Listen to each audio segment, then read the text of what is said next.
اعوذ باللہ من الشیطان الرجیم۔ ٹھیک ہے، تو ہم پڑھ رہے تھے کہ صحابی کی پہچان کیسے ہوتی ہے۔ ٹھیک ہے، پہلا پوائنٹ کیا تھا کہ ان سے تواتر سے احادیث روایت ہوں یا تواتر سے کم، یہ دوسرا پوائنٹ تھا۔ تیسرا کہ دوسرے صحابی یا تابعی خبر دیں، اور چوتھا یہ ہے کہ اللہ کے نبی کا زمانہ پایا ہو کسی بندے نے، اور ان کی جو ہے اسلام کے ساتھ ہو، ان کا تقوی معلوم ہو اور وہ عادل ہو، تو پتہ چلے گا کہ وہ اللہ کے نبی کے صحابی ہیں۔ چلیں، اس کے بعد جو ہے اللہ کے نبی صلی اللہ علیہ وسلم کی ایک حدیث ہے کہ کیا میری خاطر تم میرے صحابہ کو چھوڑ دو۔ اس کا مطلب کیا ہے کہ اللہ کے نبی صلی اللہ علیہ وسلم کا مطلب یہ کہ ان کو تان نہ کرو، ان سے بغض نہ رکھو۔ ٹھیک ہے، کیا آپ صلی اللہ علیہ وسلم کی حدیث ہے کہ آپ نے فرمایا آج جو لوگ موجود ہیں ان میں سے کوئی نہیں رہے گا، یعنی یہ قرن تمام ہو جائے گا۔ اور ایک اور حدیث کے لفظ ہیں بخاری کی ہے، اس میں یہ کہ آج سے 100 سال بعد جو اب موجود ہیں ان میں سے کوئی بھی نہیں رہے گا، یعنی کہ اس ایک پہلی 100ویں ہجری میں تمام کے تمام جو اللہ کے نبی کے صحابہ کرام رضوان اللہ عنہم تھے، وہ ان کا انتقال ہو گیا ہوا تھا۔ 2 صحابہ رہ گئے تھے، ایک میرے جہاں تک نام یاد ہے، مجھے لگتا ہے عامر بن واصلہ تھے، لیکن میں کنفرم نہیں ہوں، اور دوسرے انس بن مالک جو ہیں یہ اینڈ میں جو ہے وہ فوت ہوئے ہیں۔ اچھا، مصطلح الحدیث ایک بک ہے، اس میں سے آپ دیکھ سکتے ہیں اس کا۔ ٹھیک ہے، تو اس میں پھر ہم نے آپ کو کیا بتایا کہ اللہ کے نبی کی حدیث دیکھتے ہوئے چلتے ہیں، ڈیٹیل میں ہم نہیں جائیں گے۔ اپنا مقام کیوں ہے صحابہ کا؟ اس لیے کہ وہ ہر طرح کے حالات میں انہوں نے اللہ کے نبی کا ساتھ دیا، انہوں نے آپ صلی اللہ علیہ وسلم سے بیعت کی ہوئی تھی کہ مشکل میں، آسانی میں، تنگی میں یا آسانی، ہر طرح کے حالات میں وہ آپ کا ساتھ دیں گے۔ آپ کے ساتھ ہجرت کی صعوبتیں سے انہوں نے جھیلی، اور ہر مشکل حالات میں جان سے بھی جہاد کیا اور مال سے بھی کیا۔ اور پھر جو انصار تھے انہوں نے مہاجرین کو اپنے پاس جگہ دی۔ پھر انہوں نے جو ہے جب بیعت رضوان کی ہے صلح حدیبیہ 7 ہجری کے موقع پر، تو اس وقت انہوں نے اپنی کس پہ بیعت کی تھی؟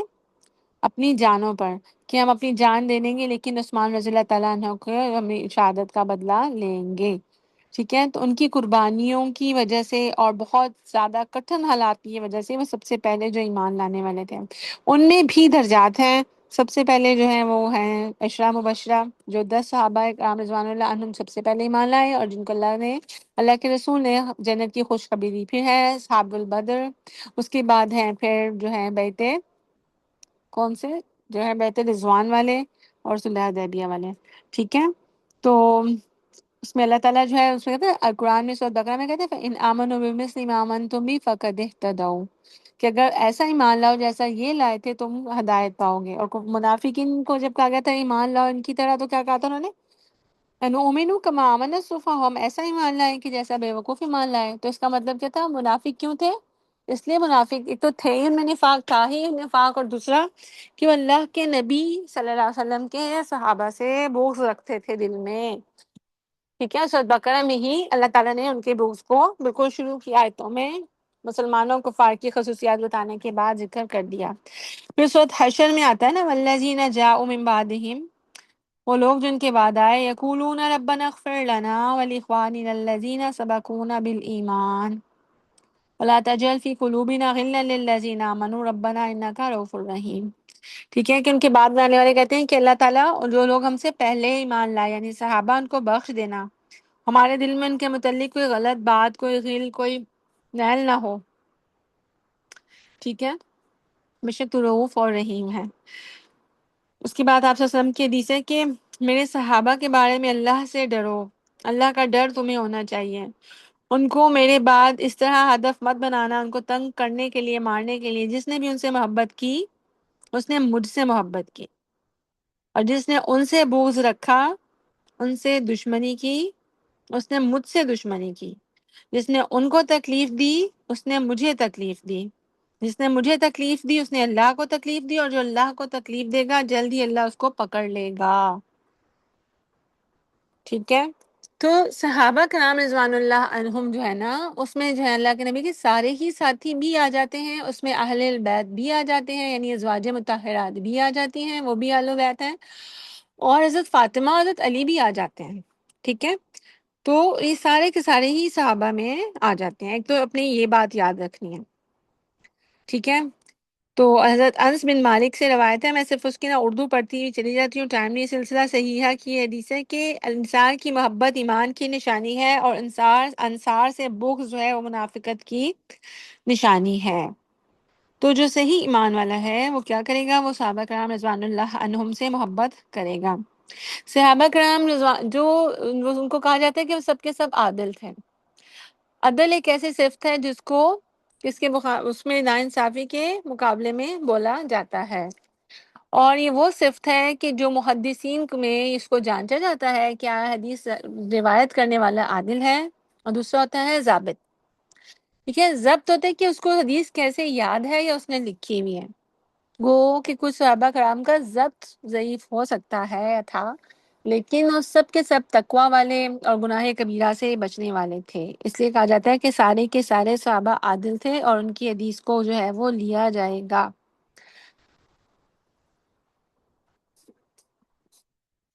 اس کی ڈیٹیل آپ اس میں دیکھ لیجئے گا۔ اچھا، اس میں جو ہے نا ایک بات جو ہے آپ نے یہ یاد رکھنی ہے کہ صحابہ کے متعلق جو ہے آج کل خاص طور پر بہت زیادہ فتنے پھیلائے جا رہے ہیں، اور لوگوں کے ذہن میں ان باتوں کو اجاگر کیا جا رہا ہے یا اس طرف لایا جاتا ہے عام لوگوں کو، عام مسلمانوں کو، کہ صحابہ کرام کے آپس کے جو اختلافات تھے، جن باتوں میں ان کی جنگیں ہوئیں، تو اس میں کچھ پوائنٹس ہیں، ٹائم کم ہے تو کچھ نقطوں کو بیان کروں گی، وہ آپ نوٹ ڈاؤن کر لیں، بہت اہم ہے۔ پہلی بات دیکھیے، ایک انسان سے، ایک مسلمان سے اس کے ایمان کا سوال ہونا ہے، اور دوسرے نمبر پہ اس کے اعمال کا سوال ہونا ہے۔ اللہ نے آپ سے نہیں پوچھنا کہ صحابہ کرام کے اعمال کیا تھے، ٹھیک ہے؟ تو ہمیں فوکس کرنے کی ایک عامی کو ضرورت ہے، عام مسلمان کو، اپنے عقیدہ پر، اپنے ایمان پر، اور اپنے اعمال پر، کیونکہ وہ اس کا جواب دہ ہے، اور جو واجبات اللہ رب العزت نے ہم اس پہ رکھے ہیں وہ اس کو معلوم ہو۔ واجبات کا علم بھی واجب ہے، ٹھیک ہے؟ جب اس کو واجبات کا علم ہوگا کسی مسلمان کو تو وہ واجب ادا کر سکے گا، جیسے نماز یا حج یا زکوٰۃ یا رمضان کے روزے، ٹھیک ہے؟ یہ ہے ایک بات۔ دوسری بات، آپ نے دوسرا پوائنٹ کیا ہے کہ صحابہ سے محبت جو ہے وہ ایمان کا حصہ ہے، اور یہ بات ہمارے لیے کافی ہونی چاہیے، اور ہمیں اہل البیت میں حضرت فاطمہ کی بچوں سے، حضرت علی سے، یا باقی صحابہ کرام میں ہم کوئی جو ہے وہ نہیں رکھتے، کسی سے وہ نہیں رکھتے، ہم سب سے محبت کرتے ہیں۔ اچھا، اب ایک اور بہت اہم چیز یہ ہے کہ اس بات کو، ان کے آپس کے جھگڑوں کو کیوں اتنا اجاگر کیا جاتا ہے، کیوں اتنا اچھالا جاتا ہے آج کے دور میں؟ دیکھیے، دین ہم تک صحابہ کرام رضوان اللہ عنہم کی وجہ سے پہنچا ہے، ٹھیک ہے؟ اللہ نے قرآن نازل کیا، قرآن کی حفاظت کا ذمہ لیا، اور قرآن کے بیان کی حفاظت کا، اور قرآن کا بیان حدیث ہے، تو حدیث کی حفاظت بھی اللہ کے ذمہ ہے، اور قرآن کی تفسیر جو نبی کریم نے بیان کی اور جو صحابہ نے بیان کی، اللہ نے اس کو بھی محفوظ کر دیا، کیونکہ وہ بھی قرآن کا بیان ہے۔ اور یہ سارے کا سارا قرآن، یہ ساری کی ساری حدیث ہم تک پہنچانے والے کون ہیں؟ صحابہ کرام رضوان اللہ عنہم۔ قرآن کو تو جو ہے دشمنان اسلام نہیں نشانہ بنا سکے، حدیث میں انہوں نے ضرب لگائی، وہاں پہ منہ کی کھانی پڑی، کیونکہ حدیث کا پورا ہر جگہ سلسلہ سند جو ہے لے کے چلے، اسماء الرجال محفوظ ہے، سلسلہ اسناد محفوظ ہے، جو پھر اس کے طلبہ ہیں ان کو اس کی ڈیٹیل معلوم ہے، ابھی بتانے کا مقام یا محل نہیں ہے، ٹھیک ہے؟ تو حدیث محفوظ ہے، پھر بھی منکرین حدیث نے اس پہ جو ہے بے جا اعتراضات اٹھائے، جس کا کہ جو ہے علماء نے شافی جواب دیا۔ پھر آتے ہیں صحابہ کرام، پھر انہوں نے دشمنان اسلام نے یہ کوشش کی کہ ان کی ذات کو جو ہے نا متنازع کر دیا جائے، ان کے آپس کے اختلافات کو ہوا دی جائے، ان پہ جو اعتراض کرے گا، جو انگلی اٹھائے گا، تو نتیجہ کیا ہوگا؟ سارے کا سارا دین مشکوک ہو جائے گا، کیونکہ دین پہنچا ہی صحابہ کرام رضوان اللہ عنہم کے ذریعے ہم تک ہے، تو ان کو کوئی ذاتی دشمنی نہیں ہے جو صحابہ کرام کی خلاف بغض رکھتے ہیں، جو ان کے اختلافات والی باتوں کو، ان کی جنگوں کو عام مسلمانوں کے درمیان جو ہے اس کا شور مچاتے ہیں، ان کے دل میں جو ہے شبہات پیدا کرتے ہیں۔ مقصد کیا ہے؟ پورے دین کو مشتبہ کر دینا، تاکہ وہ کہہ سکیں کہ دین ہے ہی کیا، صحیح دین ہے ہی کون سا جس پہ عمل کیا جائے۔ تو اس کا مطلب کیا ہے کہ صحابہ کرام سے اپنے دلوں کو ان کے خلاف بغض سے، کسی قسم کے شبہات سے ہم اپنے دلوں کو پاک رکھیں۔ تو سلف نے کہا کہ جب وہ ان کی آپس کی جنگیں ہوئی تو اللہ نے ہمیں اس وقت پیدا نہیں کیا تھا کہ فزیکلی ہم لوگ ان کے ساتھ اس میں حصہ لیتے۔ تو آج کیا یہ ہمارے لیے ممکن نہیں ہے کہ ہم اپنی زبانوں کو ان کے خلاف ہرزہ سرائی سے روک لیں؟ مطلب کہ زبانوں سے کوئی ایسی بات نہیں کہنی جو صحابہ کرام رضوان اللہ سے عنہم سے نفرت، بغض یا مخالفت پر مبنی ہو۔ ٹھیک ہے، تو ایک آدھا پوائنٹ ہوتا ہے ذہن سے نکل گیا، چلیں۔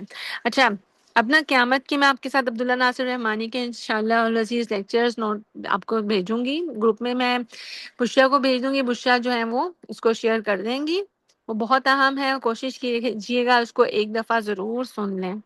ٹائم نہیں تھا ورنہ میں اس میں سے جو ہے نا ہم نکات نکال لیتی۔ اب آئیں جو ہے نا فتنوں کے متعلق، پہلے فتنوں کا بیان ہے اور اس کے بعد جو ہے قیامت کی دیگر نشانیوں کا بیان ہے۔ ابو موسیٰ اشعری روایت کرتے ہیں، سنن ابی داؤد کی حدیث ہے کہ آپ صلی اللہ علیہ وسلم نے فرمایا قیامت سے پہلے کچھ فتنے ہیں جیسے تاریک رات کی گھڑیاں، ٹھیک ہے، قطع اللیل کہا گیا کہ قطع اللیل جیسے رات کے ٹکڑے ہوتے ہیں نا، گھڑیاں بہت زیادہ اندھیری رات ہو تو اس کی یصبح الرجل فیہا مومنا ویمسی کافرا، تو کیا ہوگا اس میں صبح کو انسان مومن ہوگا تو شام کو کافر، اور شام کو مومن ہوگا تو صبح کو کافر ہو جائے گا۔ تو ان فتنوں کے دور میں بیٹھا ہوا شخص کھڑے شخص سے بہتر ہوگا اور چلنے والا دوڑنے والے سے بہتر۔ تو تم ایسے فتنے کے وقت میں کیا کرنا؟ فَكَسِّرُوا كَسِيَّكُمْ، اپنی کمانیں توڑ دینا، وَقَطِّعُوا أَوْتَارَكُمْ، کمانوں کی تاریں توڑ دینا، وَاضْرِبُوا سُيُوفَكُمْ بِالْحِجَارَةِ، اور اپنی جو تلواریں ہیں نا ان کو پتھروں پہ مار کے توڑ دینا، اور اگر تم پہ کوئی داخل ہو کہ تمہیں مار دے تو تم جو ہے بنی آدم کے اچھے بیٹے یعنی حابیل کی طرح ہو جانا۔ مطلب کیا ہوا کہ وہ جنگیں ہوں گی کہ اس سے وہ فتنے مراد ہیں جو مسلمانوں کی آپس کی لڑائیاں اور جھگڑے تھے، ٹھیک ہے۔ جب مسلمانوں کا آپس میں قتال ہونے لگے تو اس میں بہترین راستہ کیا ہے کہ ان کے خلاف تلوار اٹھانے سے کیا بہتر ہے کہ تلواریں توڑ دی جائیں اور ہتھیار جو ہیں وہ پھینک دیے جائیں یا توڑ دیے جائیں، ٹھیک ہے۔ کون سی جنگوں میں؟ جو مسلمانوں کی مسلمانوں سے ہوں، یہ بات یاد رکھنے کی ہے اس میں۔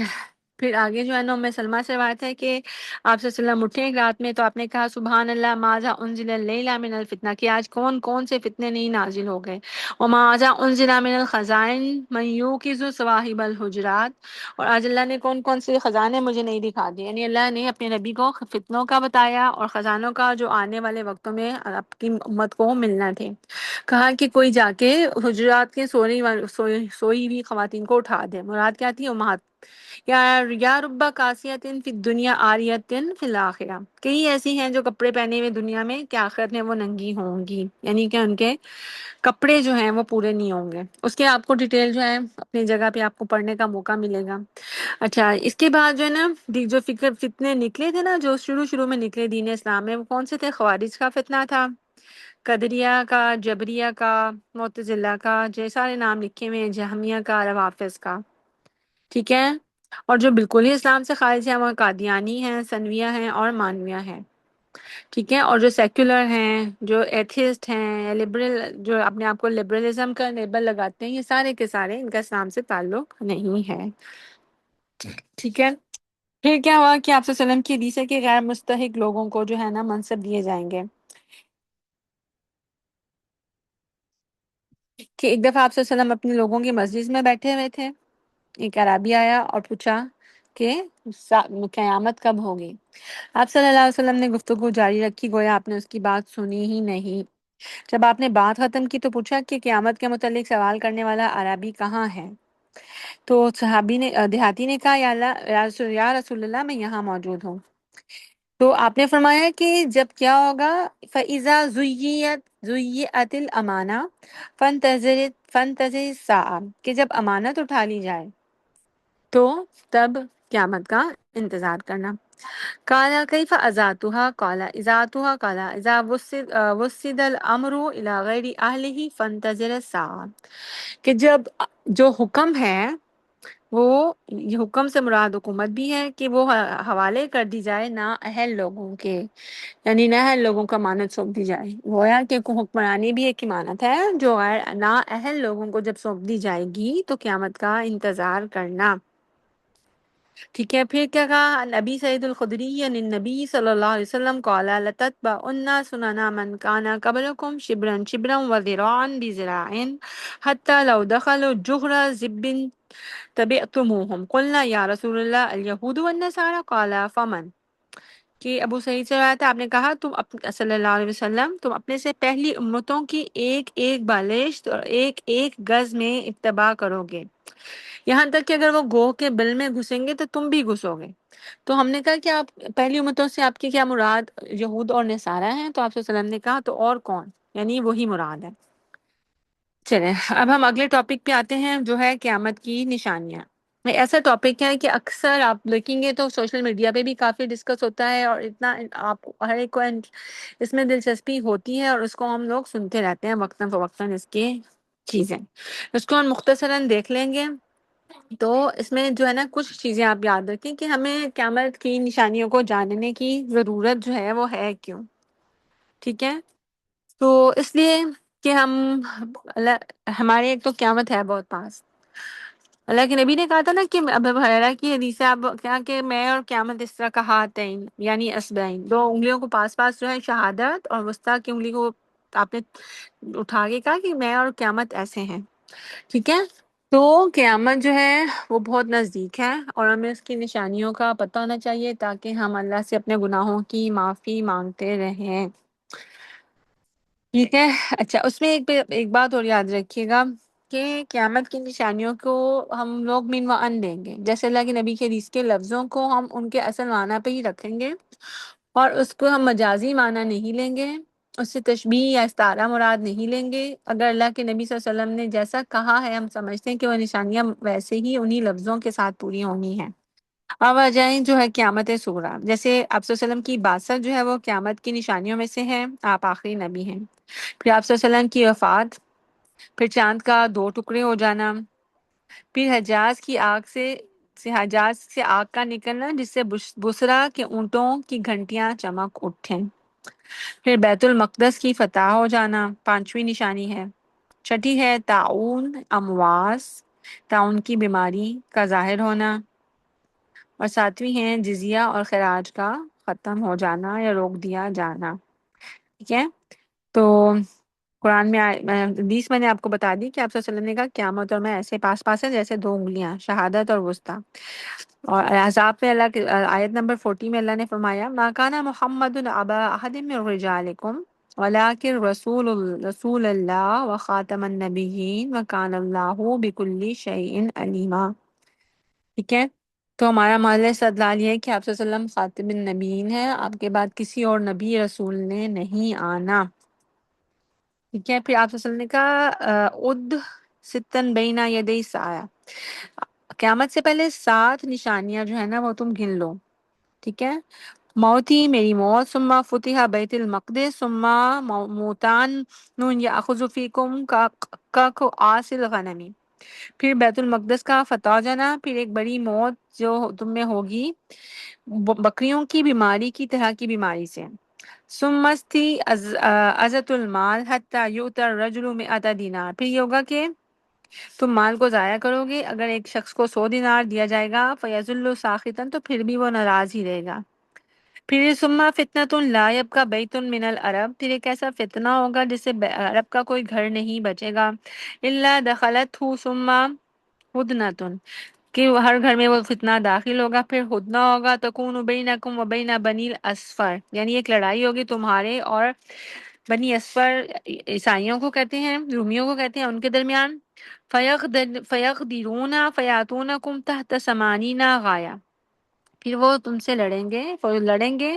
تو تمہارے پاس وہ آئیں گے 80 جھنڈوں کے نیچے، تحت کل غایۃ اثنا عشر الفا، تو ہر جھنڈے کے نیچے کتنے لوگ ہوں گے؟ اثنا عشر الفا، 12,000، ٹھیک ہے؟ تو یہ آپ صلی اللہ علیہ وسلم کی حدیث ہے، اس کو آپ دوبارہ سے دیکھ لینا کہ آپ صلی اللہ علیہ وسلم نے کہا کہ میری وفات، بیت المقدس کی فتح، طاعون کی بیماری، پھر مال کی بہت ریل پیل ہو جانا اور لوگوں کا مال سے راضی نہ ہونا، پھر ایک ایسا فتنہ جو عربوں کے ہر گھر میں داخل ہوگا، پھر پہلے رومیوں سے صلح کا ہونا، پھر ان کا وعدہ توڑنا، اور پھر 80 جھنڈے لے کر آنا، ہر جھنڈے کے نیچے 12,000 افراد ہوں گے۔ اچھا، اس میں نا ایک مجھے اور بات ڈسکس کرنی تھی، یہ لکھ لیں پوائنٹ کیونکہ آپ کے لیے نوٹس میں ہے نہیں، کہ ویل للعرب کے نام سے نا ڈاکٹر اسرار نے بہت زیادہ عربوں کو برا بھلا کہا ہے نا، تو لوگوں کا ایک مائنڈ، لوگ اس نا ڈاکٹر اسرار کو سننے والوں کا ایک مائنڈ ہو گیا کہ عرب جو ہے نا آخر میں جو ہے نا عرب جو ہے شاید بہت ہی زیادہ حقیر ہو جائیں گے یا کچھ، ٹھیک ہے؟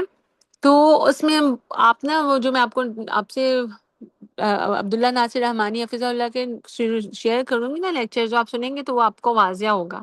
ابھی اس لحاظ سے جو میرے ذہن میں ایک آپ صلی اللہ علیہ وسلم کی حدیث آ رہی ہے نا، یہ کہ اللہ کے نبی سے پوچھا گیا تھا نا کہ سب سے جو ہے اللہ کے یہاں سب سے باعزت کون ہے، تو اللہ کے نبی نے کہا تقوی والے، تو صحابہ نے کہا ہم وہ نہیں پوچھتے، تو اللہ کے نبی نے کہا حضرت یوسف علیہ السلام، کیونکہ ان کے باپ دادا سارے نبی تھے، تو انہوں نے کہا نہیں ہم یہ بھی نہیں پوچھتے۔ پھر اللہ کے نبی نے کہا تمہاری مراد شاید عرب سے ہے، عرب قبیلوں سے ہے، تو عربوں میں جو جہالت میں اچھا تھا نا، جو بہتر تھا، جو زیادہ معزز تھا، وہ اسلام میں بھی معزز ہے، ہاں لیکن تقوی کے ساتھ، اگر وہ اسلام کو سیکھ لے، دین کو سیکھ لے، تو پھر اس دین اسلام میں بھی معزز ہے۔ اور پھر یہ ہے کہ اللہ کے نبی کو اللہ تعالیٰ نے اپنے آخری نبی کو عربوں میں چنا، ٹھیک ہے؟ تو یہ کوئی ذاتی پسند یا ناپسند کی بات نہیں ہے، اور ان سے بکس پالنے کی بات نہیں ہے۔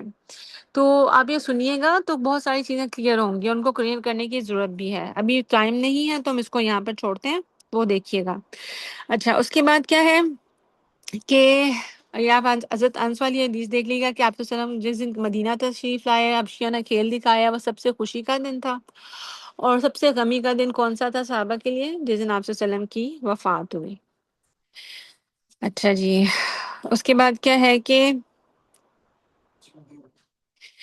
ایمن کے پاس حضرت ابو بکر اور حضرت عمر فاروق رضی اللہ تعالیٰ عنہما کا جانا اور ان کا رونا، تو حضرت ایمن نے کیا کہا تھا، ایمن نے انہوں نے کہا تھا میں اس لیے نہیں روتی آپ صلی اللہ علیہ وسلم کی وفات میں، اس لیے روتی ہوں کہ وحی کا سلسلہ ختم ہو گیا، ٹھیک ہے؟ صحابہ کرام کو اس بات میں بارے میں کوئی اشکال یا کوئی وہ کنفیوز نہیں تھے کہ جو ہے آپ آخر نبی ہیں اور اس کے بعد وحی آسمان سے نہیں آئے گی، ٹھیک ہے؟ اگلی نشانی، اب دو نشانیاں کیا ہوں گی؟ آپ صلی اللہ علیہ وسلم کا پیدا ہونا، بعثت، آپ کی نبوت، دوسری آپ کی وفات، تیسری ہے چاند کا دو ٹکڑے ہونا۔ سورۃ قمر کی پہلی آیت ہے اقتربت الساعۃ وانشق القمر، اور آپ کو الحمدللہ یہ پتہ ہے کہ آپ صلی اللہ علیہ وسلم کا معجزہ تھا کہ آپ نے انگلی اٹھائی تھی اور چاند دو ٹکڑے ہو گیا تھا، تو یہ والا معجزہ جو ہے آپ صلی اللہ علیہ وسلم کی زندگی میں پورا ہو چکا ہوا ہے، تیسری نشانی پوری ہو گئی ہوئی۔ اچھا، چوتھی جو ہے نا، حجاز میں آگ ظاہر ہوئی تھی، یہ مدینہ کی جو سائڈ پہ جو آتش فشاں پہاڑ تھے وہاں پہ جو ہے آگ لگی تھی ان پہاڑوں میں، اور یہ 654 ہجری کا واقعہ ہے، اور جو بصرہ کا علاقہ ہے وہاں سے جو قافلے گزرے تھے ان کے اونٹ اس روشنی میں دکھتے تھے، یہ نشانی پوری ہو چکی۔ بیت المقدس جو ہے 16 ہجری میں حضرت عمر کے زمانے میں الحمدللہ فتح ہو گیا تھا، اور یہ جو بکریوں کی انفیکشن والی بیماری ہے، وبائی مرض، یہ حضرت عمر کے زمانے میں 18 ہجری میں ہو گیا تھا، ٹھیک ہے؟ تو جزیہ اور خراج کو جو ہے ابھی آج کل تو نہیں لیا جا رہا، لیکن اس کو جو ہے ابھی اس کے متعلق ہم خاموشی اختیار کرتے ہیں۔ اچھا، اس کے بعد کیا ہے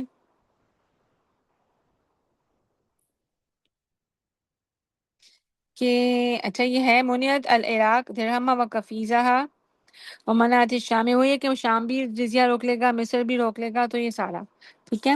اب وہ علامات ہیں جو دوبارہ ہو بھی سکتی ہیں اور ہو بھی گئی ہوئی ہیں، ٹھیک ہے؟ یہ دوسری طرح کے لیے دوسرے نمبر کی علامات ہیں، یہ 18 ہیں، جیسے مسلمانوں کی کفار مشرکین سے جنگیں اور ان کی فتوحات، ایک تو یہ ہے۔ دوسری ہے جھوٹے نبیوں کا ظاہر ہونا۔ آپ صلی اللہ علیہ وسلم کی زندگی میں جو ہے دو تین لوگوں نے دعویٰ کیا تھا، مسلمہ کذاب تھا، تو طلحہ بن خویلد تھا، اور شجاع نام کی ایک اور ہے، تو مسلمہ کے پھر ان کے ساتھ جنگیں ہوئی تھی تو ان کو جو ہے شکست دی گئی تھی، ٹھیک ہے؟ ایک مالک، مجھے اس کا پورا نام ذہن میں نہیں آیا، وہ بھی تھا، اس کے خلاف حضرت خالد بن ولید گئے تھے۔ تیسرا ہے کہ فتنوں کا ظہور، یہ بھی ہوئے بھی ہیں اور ہوتے بھی رہیں گے۔ پھر ہے غیر مستحق لوگوں کو منصب مل جانا، 5 ہے کہ ایمانت کو ضائع کرنا. پھر ہے 6 کہ پچھلی قوموں کی پیروی، ان کے گناہ جو وہ کرتے تھے. 7واں لونڈی کا آقا کو جنم دینا، اور چرواہوں کا بڑی عمارتیں بنانا. پھر ہے مال کی کثرت اور صدقہ سے بیزاری. پھر ہے 9واں کہ دوسری قوموں کا امت مسلمہ پر جھپٹنا. 10واں ہے علم کا اٹھایا جانا اور جہالت کا عام ہونا. 11واں ہے قذف اور مسخ. پھر ہے زنا. 13واں ہے سود کا ظہور ہونا یا پھیلنا، مراد ہے مسلمانوں میں. 14 ہے موسیقی کو حلال کر لینا. پھر ہے شراب نوشی کی کثرت. پھر ہے مساجد میں نقش و نگار بنانا. پھر زمانہ کا قریب آ جانا اور جھوٹی گواہیاں دینا. ابو ہریرہ کی حدیث ہے، آپ نے فرمایا، ترمذی کی ہے 2216، اذا حلق کسری فلا کسری بعدا واذا حلق قیصر فلا قیصر بعدا والذی نفسی بیدہ لتنفقن کنوزہما فی سبیل اللہ. ٹھیک ہے، تو ابو عیسیٰ ترمذی نے کہا کہ یہ حدیث حسن صحیح ہے کہ جب ایک دفعہ کسرہ ہلاک ہو جائے گا پھر کوئی کسرہ نہیں ہوگا، کیسر ہلاک ہو جائے گا تو کوئی کیسر نہیں ہوگا، اور تم ان کے خزانے جو ہے اللہ کی قسم اللہ کے راستے میں خرچ کرو گے. ٹھیک ہے. پھر حدیث ہے کہ میری امت کے 2 قسم کے گروہ ایسے ہیں جنہیں اللہ نے جہنم سے محفوظ رکھا. ایک تو وہ گروہ جو ہند کا غزوہ کرے گا اور ہند کو فتح کر لے گا، اور دوسرا وہ گروہ جو مسیح ابن مریم کے ساتھ مل کر جنگ کرے گا. تو ان دونوں گروہوں کے لیے جنت کی خوشخبری ہے. پیج نمبر 149 ہے. اچھا، اس میں جو نا کافی سارے جو ہیں اقوال ہیں کہ کیا یہ جو ہند والا غزوہ ہند کی بات ہو رہی ہے، کیا اس میں وہ سارے غزوات شامل ہیں جو آج دن تک ہندوستان کی سرزمین پہ ہوئے، یا یہ حضرت عیسیٰ کے زمانے کا غزوہ ہوگا، یا کہ یہ ہندوستان فتح ہو چکا ہوا ہے. تو اس کا جب تحقیق کی پوچھا میں نے تو اس کا یہ جواب ہے کہ جو محمود غزنوی جو تھے نا رحم اللہ علیہ، جب انہوں نے ہندوستان کو افغانستان کی فتح طرف سے آ کے فتح کیا تھا، تو جمہور علماء، جمہور کا مطلب ہے کہ زیادہ تر علماء کا خیال ہے کہ وہ جو ان کا غزوہ تھا، غزوہ ہند جو ہے، اس سے مراد وہ اس میں شامل لوگ ہیں، واللہ عالم. ٹھیک ہے. پھر اس کے بعد کی حدیث دیکھیے گا کہ ان ابی قبیل قال كنا عند عبد الله بن عمرو بن العاص وسأل اي المدينتين تفتح اولا القسطنطينية او روميا فدعا عبد الله بصندوق له خلق قال فأخرج منه كتابا قال عبد الله بينما نحن حول رسول الله صلى الله عليه وسلم نكتب إذا سئل رسول الله صلى الله عليه وسلم أي المدينتين تفتح اولا قسطنطنية او روميا فقال رسول الله صلى الله عليه وسلم مدینة ہرقل تفتح اولا یعنی قسطنطنیہ. ٹھیک ہے. تو لمبی حدیث ہے کہ آپ سے پوچھا گیا پہلے روم فتح ہوگا یا قسطنطنیہ، تو آپ نے کہا ہرقل کا شہر یعنی قسطنطنیہ پہلے فتح ہوگا. اللہ کے نبی صلی اللہ علیہ وسلم کے بعد جو ہے ابو ایوب انصاری کے زمانے میں ابو ایوب انصاری بھی یہاں گئے تھے، اور اس زمانے میں مسلمان صحابہ کرام نے اس کا گھیراؤ کیا تھا، اور سلطان محمد فاتح انہوں نے اس کو پہلی دفعہ فتح کیا تھا. سال مجھے یاد نہیں ہے لیکن یہ فتح ہو چکا ہوا ہے. پھر جھوٹے کذابوں کا آپ سے نے کہا کہ نہیں قیامت قائم ہوگی جب تک 30 جھوٹے دجال اور کذاب نہ آئیں، یعنی جو نبوت کا دعویٰ کریں گے. کئی گزر چکے ہیں، کچھ نبوی زمانے کے نام میں نے آپ کو بتائے تھے. پھر ہے جو قادیانی میں مرزا غلام احمد قادیانی تھا. پھر ہم نے اپنی عمر میں ایک یوسف نام کا شخص ہوا کرتا تھا، اس نے بھی نبوت کا دعویٰ کیا تھا. اور اس کے بعد سب سے بڑا دجال ہے جو آئے گا، وہ سب سے بڑا کذاب ہوگا. ٹھیک ہے. اس کے بعد اب آئیں لیکچر نمبر 27، علم کا اٹھایا جانا اور جہالت کا ظہور.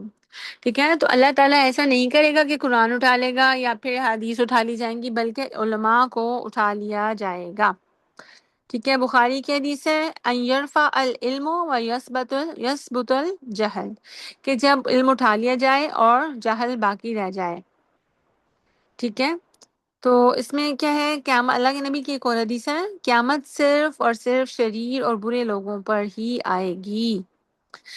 پہلے جو ہے نیک اور صالح لوگ پہلے چلے جائیں گے، صحیح الجامع کی حدیث ہے، اور صرف گھٹیا لوگ رہ جائیں گے جو گھٹیا کھجور یا جو کی طرح ہوں گے۔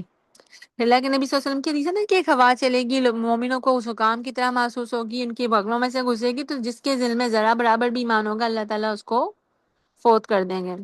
اور پھر صرف ایسے شریر لوگ رہ جائیں گے کہ جو کھلے عام جو ہے گدھوں کی طرح بدکاری کریں گے، تو قیامت ان پر واقعہ ہوگی۔ پھر قیامت کے پاس جو ہے عورتیں جو ہیں وہ زیادہ ہو جائیں گی، آدمی کم ہو جائیں گے، اور ایک آدمی 50 عورتوں پر نگران ہوگا۔ ٹھیک ہے، تو ابھی یہ موقع نہیں آیا فی الحال دنیا میں عورتوں اور آدمیوں کی آبادی کا تناسب 50-50 آلموسٹ یا 49-51 تک ہوتا ہے۔ ٹھیک ہے، ہاں لیکن وہ علاقے جو پہ مردوں کو مطلب لڑکوں کو لینے کے لیے عورتوں کا بچیوں کا جو ہے ابارشن کرتے ہیں، جیسے انڈیا میں بہت کامن ہے یا چائنا میں ہے، وہاں پہ ایسا نہیں ہے، وہاں پہ اب جو ہے آدمی ہی آدمی ہے۔ اچھا، اس کے بعد کیا ہوا، اس سے آگے حدیث دیکھیے، پھر ہے زمین خسف کہتے ہیں زمین کا دھنسنا، اور قذف کہتے ہیں اوپر سے پتھروں کی بارش، اور مسخ ہوتا ہے کہ شیروں کا بگڑ جانا۔ حضرت عائشہ کی حدیث ہے بخاری کی حدیث نمبر 100، آپ فرماتے تھے اللہ علم کو اس طرح نہیں اٹھا لے گا کہ اس کو بندوں سے چھین لے، بلکہ وہ پختہ کار علماء کو موت دے کر علم کو اٹھائے گا، حتیٰ کہ جب کوئی عالم باقی نہیں رہے گا تو لوگ جاہلوں کو سردار بنا لیں گے، ان سے سوالات کیے جائیں گے اور وہ بغیر علم کے جواب دیں گے، خود بھی گمراہ ہوں گے اور لوگوں کو بھی گمراہ کریں گے۔ اچھا، اس حدیث میں کچھ پوائنٹس ہیں، نوٹ کر لیں۔ ایک تو یہ حدیث بتاتی ہے کہ علم پختہ کار عالموں سے ہی لینا چاہیے، اور یہ بھی ممکن نہیں ہے کہ انسان جو ہے قرآن اور حدیث کا سارا علم بغیر استاد کے حاصل کر لے، ورنہ اس حدیث کے معنی ہی باقی نہیں رہتے۔ اور پھر یہ ہے کہ جب عالم نہیں رہیں گے تو لوگ جاہلوں سے پوچھیں گے۔ ایک حد تک یہ بات ہم اپنے زمانے میں دیکھتے ہیں کہ جو کچھ سوشل میڈیا پہ ہوتا ہے اس کے لحاظ سے، ٹھیک ہے، اور کئی ایسے لوگ ہیں کہ علماء کے ان کے متعلق فتاوی ہیں کہ یہ گمراہ لوگ ہیں، ان کو مت سنیں، اور جب لوگوں کو سمجھایا جائے، بتایا جائے، تو وہ اپنی عقل کو اتنی اہمیت دیتے ہیں کہ علم والوں کی بات کو پیچھے پھینک دیتے ہیں۔ ٹھیک ہے، کچھ لوگوں کا میں نام لے کر آپ لوگوں کو بتانا چاہوں گی۔ ٹھیک ہے، ایک تو ہے غامدی صاحب جو ہیں، اور دوسرے جو ہیں آپ کے جو ہے کیا نام ہے اس کا، جو انجینئر کیا نام ہے اس کا، مرزا جو ہے وہ ہے، اور تیسرے جو ہیں سار احمد صاحب۔ ٹھیک ہے، تو یہ سارے لوگ جو ہے ان کے عقائد میں بہت بڑے بڑے جو ہیں فلاز ہیں، بہت بڑے مسائل ہیں، تو للہ ان کو مت سنیے، ان سے ہمیں علماء کو ان سے کوئی ذاتی جو ہے دشمنی نہیں ہے، کوئی ذاتی بغض نہیں ہے، لیکن یہ علم والے لوگ نہیں ہیں، یہ دین کو سلف صحابہ تابعین کے راستے سے ہٹ کے لے کر چل رہے ہیں۔ ٹھیک ہے، تو ان کی ڈیٹیل کا وقت نہیں ہے، لیکن یہ تھوڑا سا میں آپ کو اس طرف پوائنٹ آؤٹ کرنا چاہ رہی تھی۔ ایک منٹ رکیے گا۔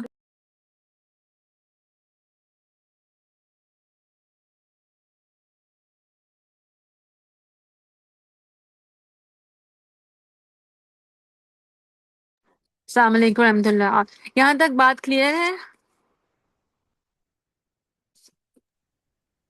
جی بولیے، چلیے آگے چلیں۔ اعوذ باللہ من الشیطان الرجیم۔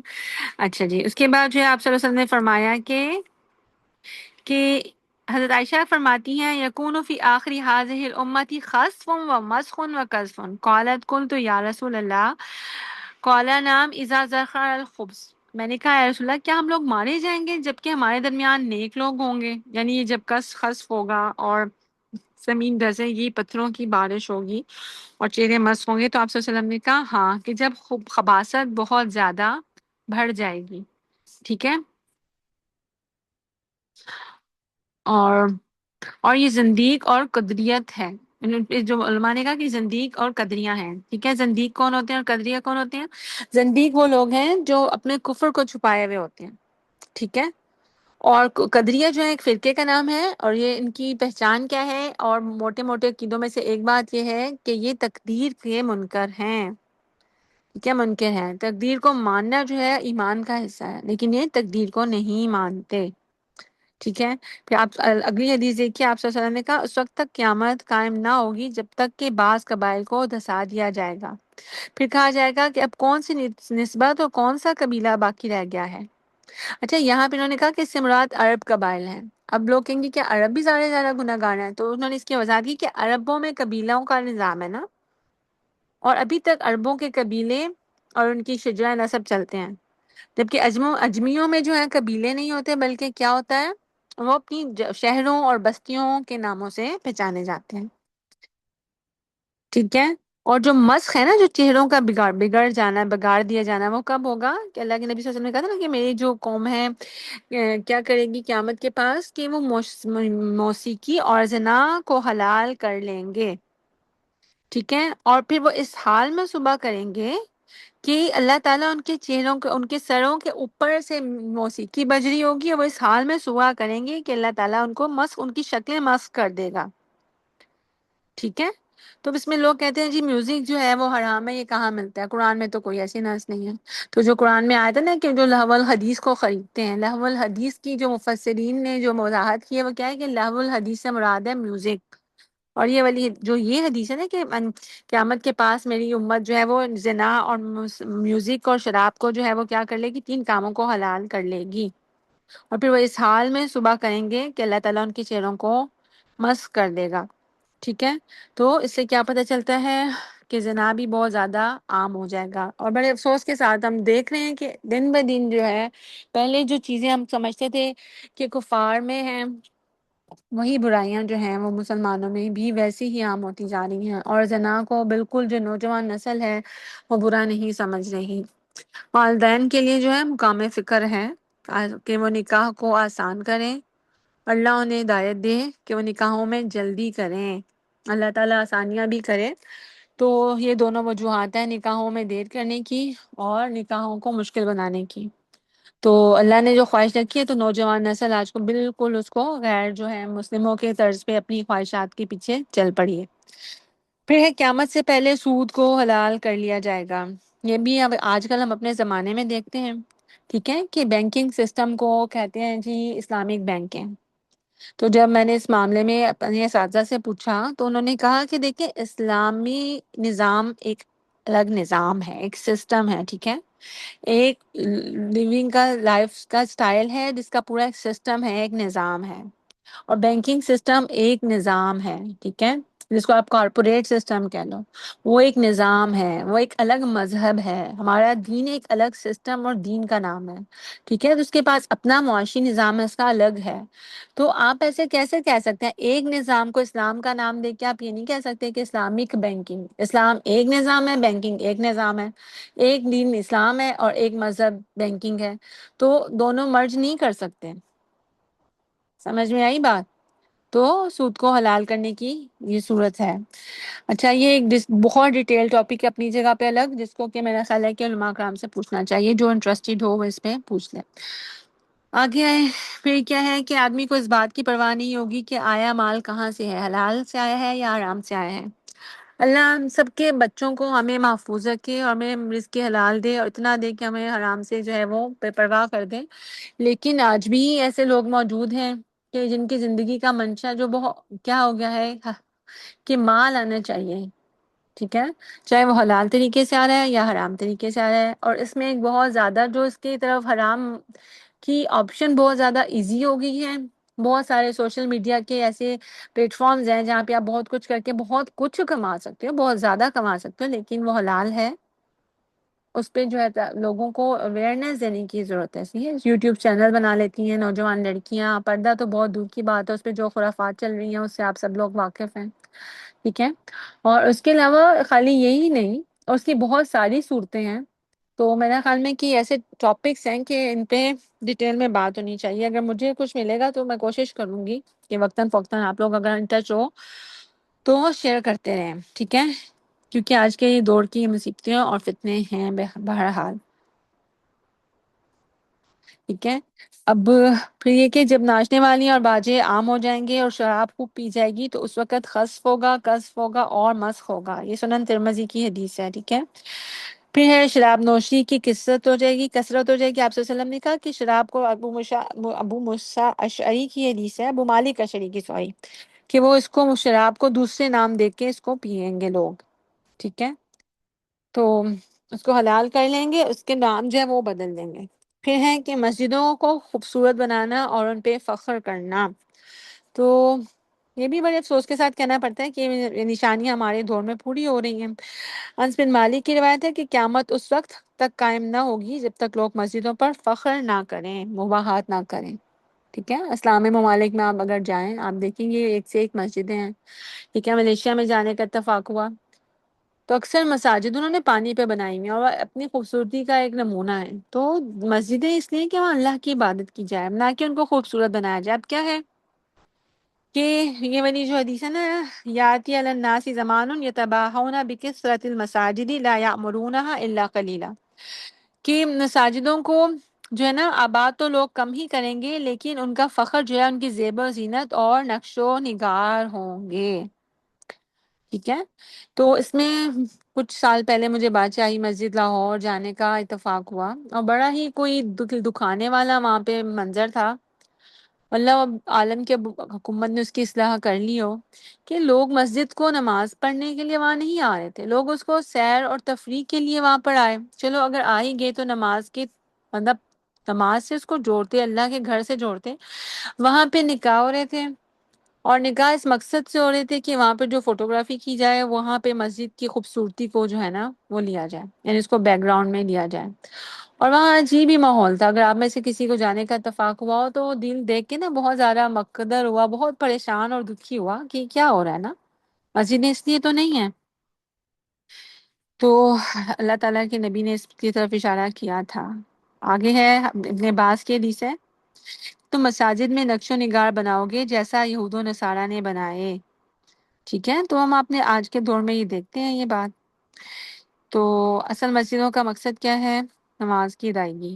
اللہ کے نبی صلی اللہ علیہ وسلم گئے دنیا سے تو مسجد نبوی میں جو چھت تھی وہ کھجور کے پتوں کی تھی اور زمین کچی تھی، کیونکہ لیلۃ القدر میں ذکر آتا نا، آپ صلی اللہ علیہ وسلم نے پہلے خواب دیکھا تھا، میں 21ویں رات کو سجدہ کر رہا ہوں اور میرے پیشانی پہ کیچڑ لگا ہوا ہے۔ آپ نے 20ویں کے بعد دوبارہ سے تک آپ دوبارہ کیا اگلے 10 راتوں کا، اور اگلے دن جو آپ اٹھے تو وہی والا سین تھا جو آپ نے خواب میں دیکھا تھا۔ تو اس سے پتہ کیا چلا کہ مسجد نبوی جو ہے وہ کچی تھی۔ اب آپ کا ٹائم پورا ہو گیا ہے، آپ یہ کر لیں میرے ساتھ کہ اگلا جو لیکچر ہے آپ لوگ کل کا ٹائم رکھ لیں تو میں آپ کو پڑھا دوں، کیونکہ نہیں پورا ہو گیا اشاعت الساعہ کی جو ہیں پوری کی پوری نشانیاں، ٹھیک ہے۔ تو جو ہیں بیچ کی نشانیاں اور بالکل آخر کی نشانیاں یہ ہم پھر کل کر لیں، میں یہاں تک ختم کر دوں گی، ٹائم آپ کا پورا ہو گیا ہے۔ پھر آپ یا تو آج رات میں مجھ سے ٹائم طے کر لیں، مجھے بتا دیں، بشرا آپ مجھے انفارم کر دیجیے گا جی کہ جی ہم بات جو باقی کے 2 لیکچر ہیں وہ ہم لوگ بعد میں کور کر لیں، آج رات میں کر لیں یا کل کسی ٹائم پہ آپ مجھے بتا دیں کہ جو ہم دونوں ہمارے لیے بھی اور آپ کے لیے بھی پاسبل ہو، ٹھیک ہے، آسانی سے۔ جی جی ٹھیک چلیں چلیں اب اس کی طرف آئے، اگلا ہے کہ زمانہ قریب ہو جائے گا، لا تقوم الساعة حتى يتقارب الزمان فتكون السنة كالشهر ويكون الشهر كالجمعة وتكون الجمعة كاليوم ويكون الجمعة يوم كالساعة وتكون الساعة كالزرمة بالنار۔ قیامت اس وقت تک قائم نہ ہوگی جب تک زمانہ قریب نہ آ جائے، یعنی کہ اس کا معنی کیا ہوگا کہ زمانہ جلد جلد نہ گزرنے لگے، ٹائم سال مہینوں کی طرح ہو جائیں گے، اور مہینے ہفتے کی طرح، اور ہفتہ ایک دن کی طرح، اور ایک دن ایک گھنٹے کی طرح، اور ایک گھنٹہ اس طرح جیسے ایک شعلہ جلتا ہے اور بجھتا ہے، ٹھیک ہے۔ تو ہم دیکھ رہے ہیں کہ آنے والے دن جو ہے ہمیں یہ بات بتاتا ہے کہ ٹائم بہت زیادہ اور تیزی سے گزر رہا ہے، ٹائم کی برکت ختم ہو رہی ہے، ہر سال رمضان ایسے لگتا ہے جیسے کہ مہینے بعد آ گیا ہے، اور یہی حال عید کا ہے۔ اچھا، اس کے بعد کیا ہے کہ جھوٹی گواہی دینا اور حق کی شہادت چھپانا۔ تو یہ صحیح حدیث ہے کہ قیامت کے نزدیک لوگ جھوٹی گواہیاں دیں گے اور حق بات اور گواہی دینے سے چھپائیں گے۔ اللہ تعالیٰ کہتے ہیں وَلَا تَكْتُمُوا الشَّهَادَةَ وَمَن يَكْتُمْهَا فَإِنَّهُ آثِمٌ قَلْبُهُ، ٹھیک ہے، کہ گواہی مت چھپاؤ، اور ایسا کون کرتا ہے جو جس کا دل گناہ گار ہے۔ تو آپ صلی اللہ علیہ وسلم سے پوچھا گیا کہ کبیرہ گناہ کون سے ہیں؟ آپ نے فرمایا اللہ کے ساتھ شرک، عقوق الوالدین یعنی والدین کی نافرمانی، اور خبردار رہو جھوٹی گواہی۔ اور یہ لفظ آپ بار بار کہتے رہے۔ صحابہ کہتے ہیں کہ آپ صلی اللہ علیہ وسلم تکیہ لگا کے بیٹھے ہوئے تھے، ٹھیک ہے، آپ صلی اللہ علیہ وسلم نے تکیہ چھوڑ دیا اور آپ یہ کہتے رہے یہاں تک کہ ہم نے خواہش کی کہ کاش اللہ کے نبی خاموش ہو جائیں، یعنی کہ ہم اتنا ڈر گئے تھے۔ کس بات پہ زور دیا؟ جھوٹی گواہیوں سے، ٹھیک ہے۔ بہت ساری باتوں پہ ہم لوگ اس کو، یہ نہیں ہوتا کہ عدالت میں جا کے ہی جھوٹی گواہی دی جاتی ہے، بعض اوقات ہم سے پوچھا جاتا ہے کہ فلاں جگہ پر فلاں بندہ موجود تھا، تو ہم اپنی جہالت کی بنا پر، اپنی جو ہے اگنورنس کی بنا پر یا لاپرواہی کی بنا پر ہم کہہ دیتے ہیں ہاں، جیسے کلاسوں میں رول کال لگانا، جیسے کہ میڈیکل سرٹیفکیٹ ڈاکٹر کے سامنے پیش ہوئے بغیر بنانا، یا اسی طرح کی دوسری دستاویزات کے اوپر جو ہے، جبکہ وہ بندے وہاں پہ موجود نہ ہوں، ٹھیک ہے۔ تو یہ اس کی طرف اشارہ ہے۔ اب دو لیکچرز آپ کے رہ گئے ہیں، ایک تو جو ہے بیچ کی نشانیوں کا، علامت صغریٰ کا، اور ایک کبریٰ کا، تو وہ آپ مجھے نا آج ہی بتا دیجیے گا تاکہ ہم سیٹل ڈاؤن کر پائیں کہ ہم نے وہ کب رکھنا ہے لیکچر۔ یہاں پہ میں بات ختم کرتی ہوں، اور 4 منٹ ہیں، کوئی سوال ہے تو پوچھ لیں، اگر کہیں آپ کو مشکل لگی ہے، کنفیوژن ہے، تو وہ بھی پوچھ لیں۔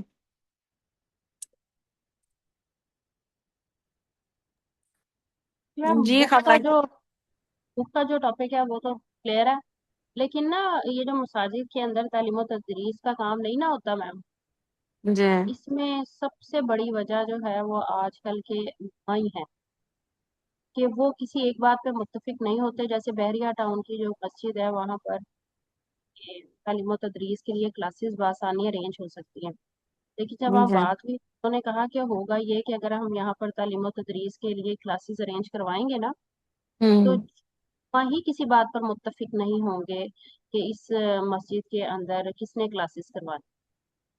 حالانکہ وہ اتنی اچھی مسجد ہے، وہاں اتنے کارنرز ہیں اور وہاں لوگ تفریح، جی، جو آپ نے اس میرے کے ساتھ، پھر میں آپ کو مشورہ دوں گی، خلوص کے ساتھ دعا کیجیے۔ اللہ کا شکر ہے کہ اللہ تعالیٰ کا، اپنا ایک ذاتی تجربہ آپ سے شیئر کرتی ہوں کہ سال سال ہو گئے اب تو، ٹھیک ہے، وہ گزر گئی مساجد میں آنا جانا، نماز کے لیے، تراویح کے لیے، جمعات کے لیے۔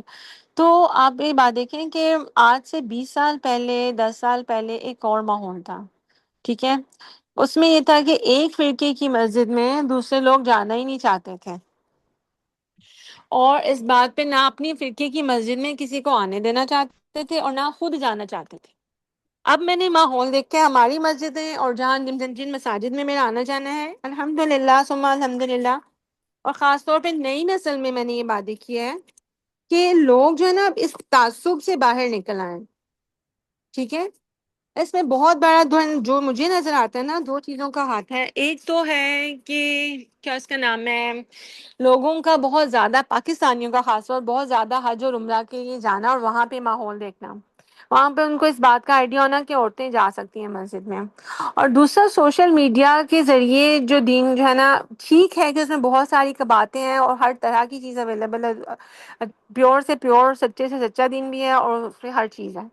تو وہاں سے جب لوگ ایک بالکل بلینک مائنڈ ہو کے، اور بالکل جو ہے کیا کہنا چاہیے کہ کسی تعصب کے بغیر اور کسی ایک طرف جھکے بغیر جب وہ دین کو لینا چاہتے ہیں، قرآن حدیث کو سنتے ہیں، تو پھر جو ہے وہ ان کے دل سے تعصب نہیں ہوتا، تو پھر وہ مسجدوں میں آ رہے ہیں، ٹھیک ہے۔ آپ جیسے بات کری نا، اس میں یہ ہے کہ جو لوگ کسی خاص، مطلب جو کسی بڑے عہدے پہ ہیں، اولو الامر ہیں، مسجدوں کے مالک ہیں، وہ نہ آنے دیں تو وہ ایک الگ بات ہے، لیکن یہ ہر جگہ آپ ہر ایک پہ ایک ہی آپ لاٹھی سے نہیں ہانک سکتے، ہر طرح جو ہے ان میں بھی ہر طرح کے لوگ ہیں۔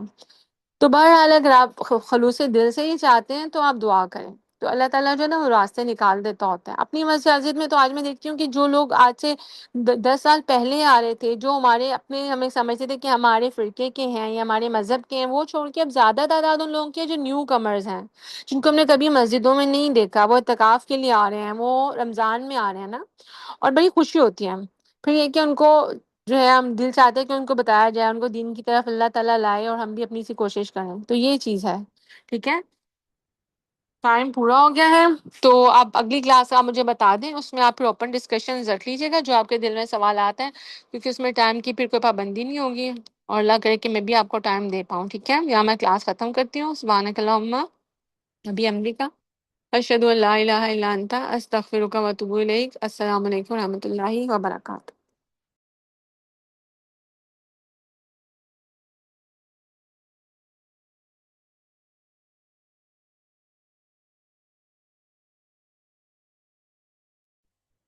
السلام علیکم ورحمۃ اللہ وبرکاتہ۔ کیسے ہیں آپ لوگ؟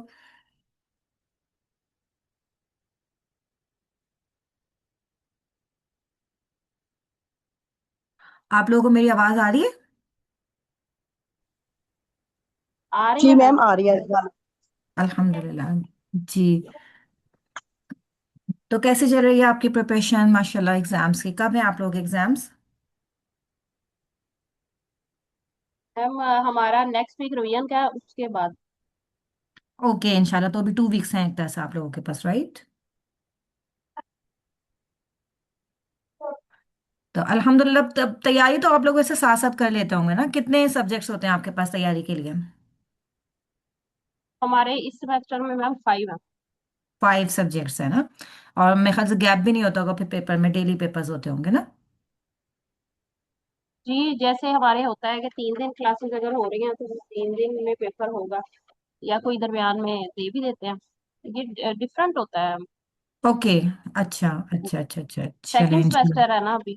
جی، اللہ تعالیٰ آپ لوگ کے لیے بہت آسانیاں فرمائے انشاءاللہ، اللہ تعالیٰ آپ لوگوں کو دین اور دنیا دونوں کی کامیابیاں بھلائیاں عطا فرمائے، آمین۔ اور اللہ تعالیٰ ہم سب کو صحیح علم سیکھنے سکھانے اور اس پہ عمل کرنے کی توفیق دے، آمین آمین۔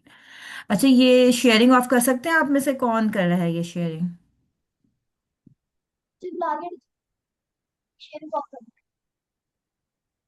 جی میم میں ابھی کرتی ہوں، ذرا میں ریکارڈنگ سٹاپ کروا دوں، یہ میں نے اوکے، فرسٹ ڈے کیا ہے تو مجھے کرنی نہیں آ رہی، ایک اچھا، سیکنڈ 2 سیکنڈ ویٹ کریں آپ۔ جی یہ آپ نیچے شیئرنگ کا آپشن ہے نا، اس پہ آپ بلکہ اوپر آپ دیکھیے گا اسٹاپ شیئر کا آپشن آ رہا ہوگا، وہاں سے آپ اسٹاپ شیئرنگ کر سکتی ہیں، اور یہ مور والا جو ہے نا آپشن